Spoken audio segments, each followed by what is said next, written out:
So student, last part we discuss about the union, parliament, the different forms of features of the governments, as well as the compositions of parliament, Lok Sabha, Rajya Sabha, the qualifications, compositions, as well as the parliamentary procedures. Now today in this video we will discuss about the speaker, the role and the functions of the speaker, as well as the chairman's functions. Then we will discuss about the functions of the Lok Sabha and Rajya Sabha, as well as the exclusive powers of Lok Sabha and Rajya Sabha. These are the topics we will discuss in this video, second part. So let's start from the speaker. Who is the speaker and who elect the speaker? The Lok Sabha's head is the speaker. So who elect the speaker? The Lok Sabha's members in their first meeting after a general election. In their first meeting amongst themselves, they elect one speaker and one deputy speaker. So normal term of the speaker is 5 years and deputy speaker also 5 years. Next we will see the powers and the functions of the speaker. The speaker have a wide range of powers and the functions, and he exercise and the functions are divided into some categories. Like number one, the business of the house, then the administrative function, disciplinary functions, parliamentary functions, and miscellaneous functions. So first we will discuss about the business of the house. What are the functions the speaker perform in the house? Number one, the speaker presides over the business or presides over the meetings of the Lok Sabha. Next is number two. Number two, the speaker interpret the rules of the procedures of the house. Next is number three. Number three, all bills passed by the house are signed by the speaker before sent to the other house. Next is number four. Fourth point is the speaker decide the admissibility of all questions and the resolutions. Number five, speaker decide whether a bill is a money bill or not. So these are the functions speaker perform in the house. Next is number two, administrative functions. Administrative functions, number one, the speaker receive all petitions and the documents in the house. Number two, he communicate the directions, communicate the decisions of the house to the concerned authorities. Number three, he regulate the admissions of visitors and the press correspondence to the galleries of the house. So these are the administrative functions of the speaker. Next, we will discuss about the disciplinary function. Disciplinary functions of the speaker. Number one, the speaker maintain the order in the house. Number two, second point, in case the word used by any members in the house and that word is unparliamentary, the speaker may order that member expunge such words. Next is number three. The speaker decide whether there is a case for the matters related to breach of the privilege or contempt of the house. So this is the disciplinary functions of the speaker. Next is the parliamentary committee. Speaker is the ex officio. First point, speaker is the ex officio chairman of some of the committees like business advisory committee, as well as rules committee. Next, number two, second point is this: he appoint the chairman of the all important committees. Chairman of the all important committees. Then the third point, he issue the direction to the chairman in all matters related to their working as well as the procedure to be followed. Next is the miscellaneous function. Miscellaneous functions of the speaker. Number one, the speaker presides over the joint session of the parliament.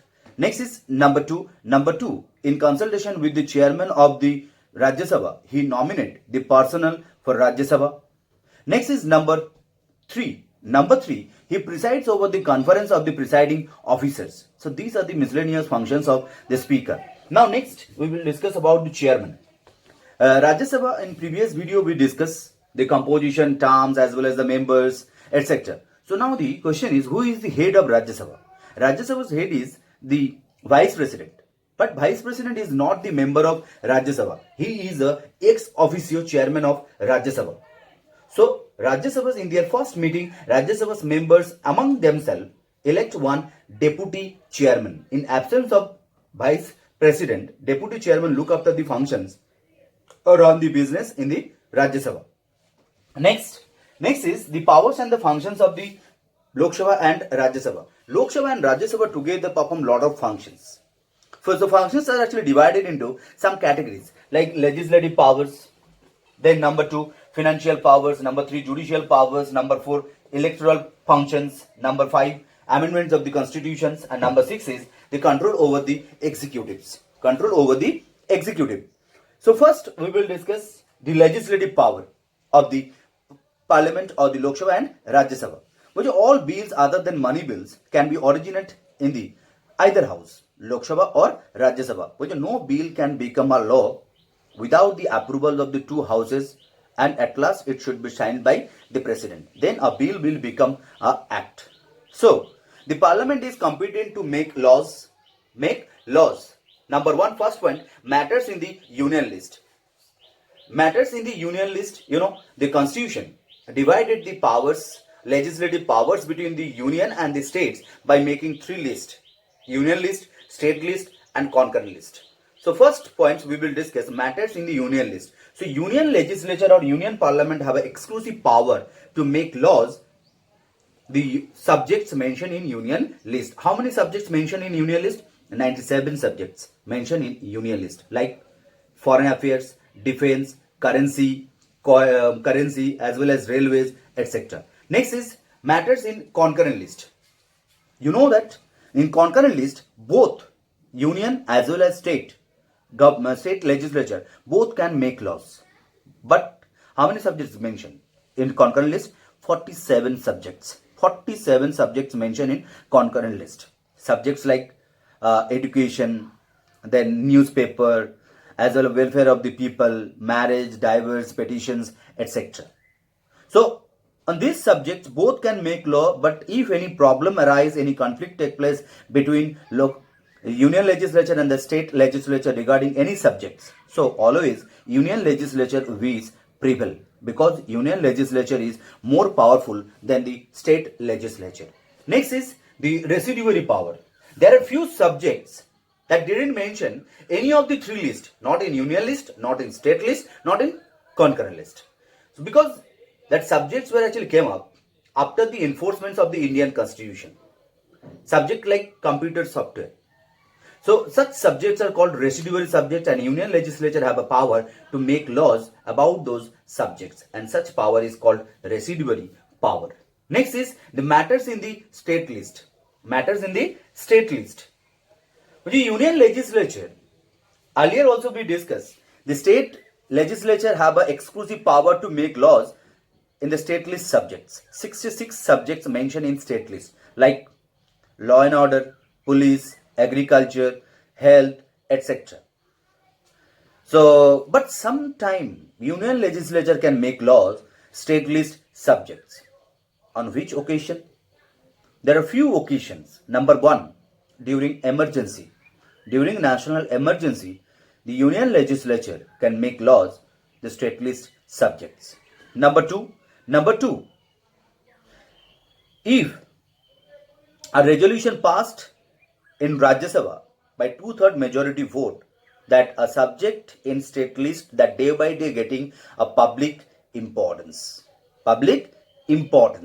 So in that cause, the union legislature can make laws the state list subjects. Next is third occasion. Third occasion is when 2 or 3 states in their own interest come to the union legislature and approach to make laws in their list subjects. So in that case, union legislature can make laws in state list subject. But you have to remember that law will be applicable for only those states, those who appeal.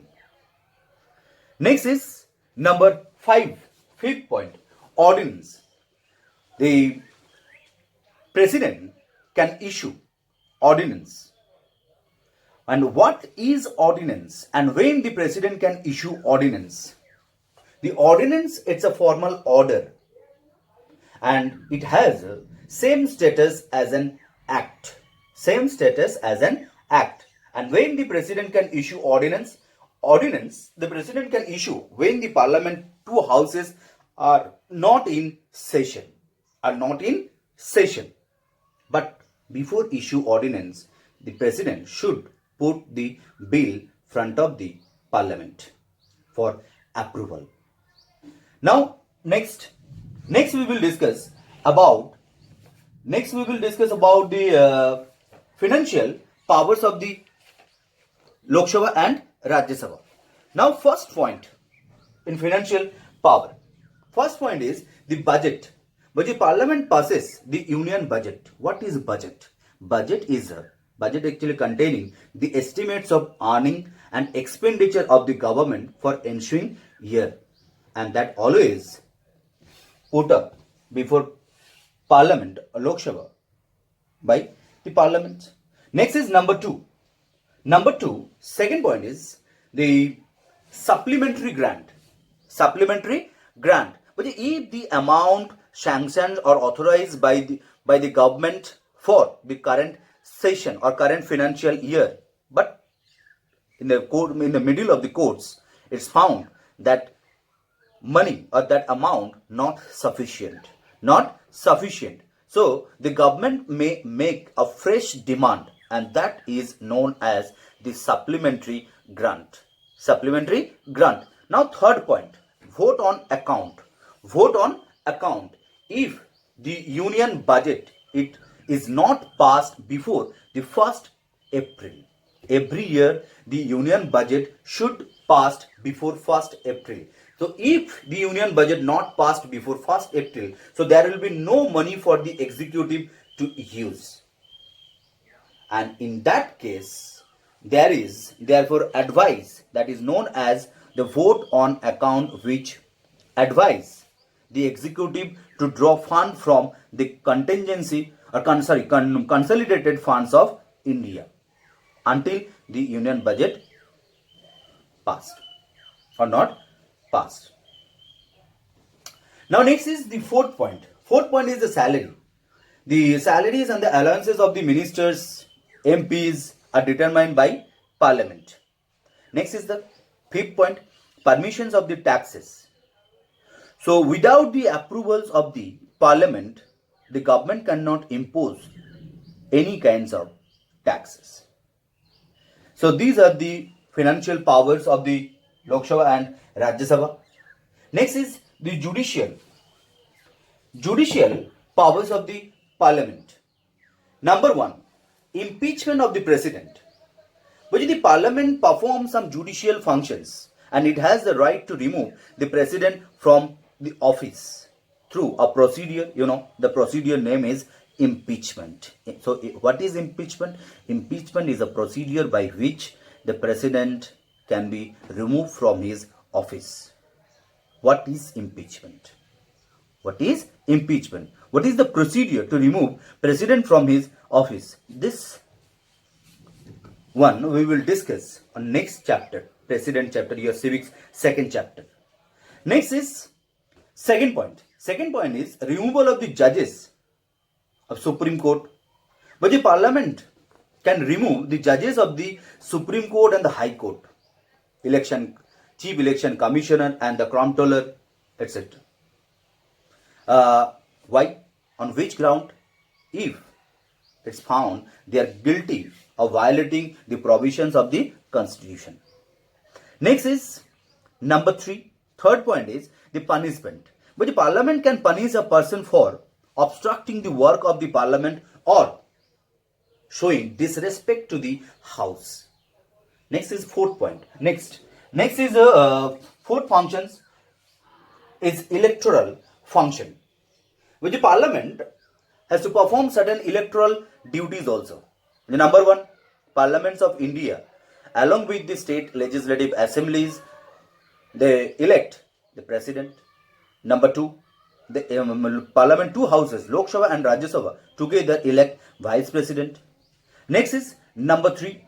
Number three, the Lok Sabha's members among themselves they elect speaker, deputy speaker, and Rajya Sabha's members among themselves elect one chairman, deputy chairman.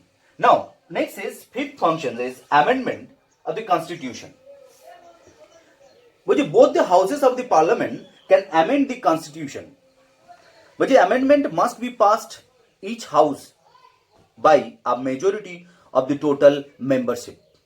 But there are many provisions in the constitution that can be changed very easily by only a simple majority vote. But there are few provisions which are very rigid, because to change such provisions, 2/3 majority vote is needed of both the houses. Next, sixth function is the control over the executive. The parliament have a control over the executive. How the parliament control over the executive? Truly, specially, I can say the Lok Sabha have a control over the executive. Why? Because the ministers are collectively responsible to Lok Sabha, especially Lok Sabha. So first, now we will see how the Lok Sabha parliament control over the executive. Now the first point, interpellation, that we earlier discussed in the parliamentary procedures. What was the interpellation? Interpellations was the rights of the member to ask question from the governments. So this is the one way the members of the parliament check the authority of the executive or the ministers. Next is second point. Second point, vote of no confidence. Earlier discussed, the ministers enjoy their power as long as they have a majority support, confidence in the house. If a no confidence motion passed against any one minister or ministries, then the whole ministry has to resign. This is also considered the effective check on the authority of the ministers. Next is third point, adjournment motion. The motion for adjournment is aimed at censuring the act of omission and the commission of the ministers. And in some occasions, the adjournment motion issued, like number one, the large number of people died due to consumption of licensed liquor. Next is another one, the killing of a senior IPS officer in the place of worship, etc. Next is another one occasion or another one way the parliament control over the executive, that is monetary control, which during the budget session a cut motion may be moved and parliamentary committee on public account ensure that public money is spent in accordance with the parliament decision. Without the parliament decision, the government cannot spend a single rupees of the public. Next, other functions of the Lok Sabha and Rajya Sabha. Number one, the parliament may alter the name boundary of the states if needed. Next is number two. Second point is it makes laws regarding the compositions, jurisdiction, and the powers of the Supreme Court. Composition, jurisdiction, and the functions of the Supreme Court. Next is number three. The parliament may establish a common high court for two or more state governments. Next, we will see the exclusive powers of the Lok Sabha and Rajya Sabha. Exclusive powers of the Lok Sabha and Rajya Sabha. So first is the exclusive powers of Rajya Sabha. Rajya Sabha have some exclusive powers. Like number one, first one is Rajya Sabha is a permanent house. Lok Sabha may be dissolved, but Rajya Sabha cannot dissolve. So when the Lok Sabha dissolve, the Lok Sabha's functions is carried out by Rajya Sabha. Next is number two. Rajya Sabha have a power to pass a resolution about the state list subjects, and if the resolution passed by 2/3 majority vote, then the union legislature can make laws the state list subjects, and that power do not enjoy by Lok Sabha. Next is number 3. Number 3, by passing a resolution, the Rajya Sabha can create a new All India services. So these are the exclusive powers of Rajya Sabha. Next is exclusive powers of Lok Sabha. Number 1, the money bill can be introduced only in Lok Sabha. Rajya Sabha don't have any power regarding money bill. Next, second point, no confidence motion can only passed by Lok Sabha. Rajya Sabha do not have that power. Next is number 3. Number 3, suppose a conflict take place regarding any subjects or any matters between the Lok Sabha and Rajya Sabha, then always Lok Sabha's wish prevail. Why? Because of its numerical supremacy. So these are the exclusive powers of Lok Sabha. But if you compare between the Lok Sabha and Rajya Sabha, so Lok Sabha is more powerful than Rajya Sabha in many occasions. So thank you, students. I hope all of you understood. And if you have any queries, you can ask me through the WhatsApp. Okay, thank you.